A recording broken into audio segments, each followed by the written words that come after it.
V zvezi s tem bi želel upozoriti tudi to, da se na področju resorja ministra Miklavčiča v zadnjem času, oziroma v zadnjem letu, dogajajo številne nezakonitosti. Pa žal z njegove strani ni nobenih konkretnih odzivov.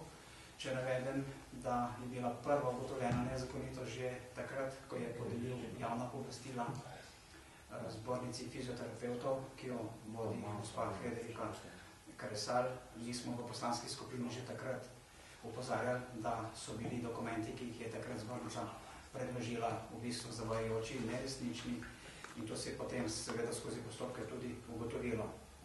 Potem naslednja nezakonitost je bila tudi, na kar smo ga opozarjali s poslanskimi vprašanji, tudi nezakonit odvzem koncesije lekarni Bitenc s strani Mestne občine Ljubljana. Potem smo ravno tako opozarjali in ugotovili, da je bila nezakonitost tudi pri poslovanju lekarna Ljubljana. Že takrat smo ministra opozarjali in očitno je bilo to delovanje v nekem soglasju tudi z ministrom, kajti na novinarski konferenci, kjer je predstavljal argumente gospod Jakličan, gospod župan Jankovič, je zraven sodeloval tudi minister Miklavčič.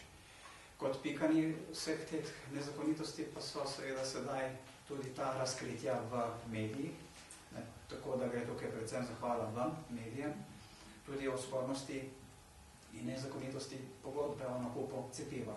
Mi poslanci, kljub temu, da predstavljamo zakonodajno vejo oblasti, nismo bili seznanjeni za vsebino te pogodbe, zato jo bomo seveda tudi zahtevali, da nam jo minister skuša predstaviti, kajti taka določba, kot jih ima ta pogodba, so zagotovo škodljiva in tudi nezakonita.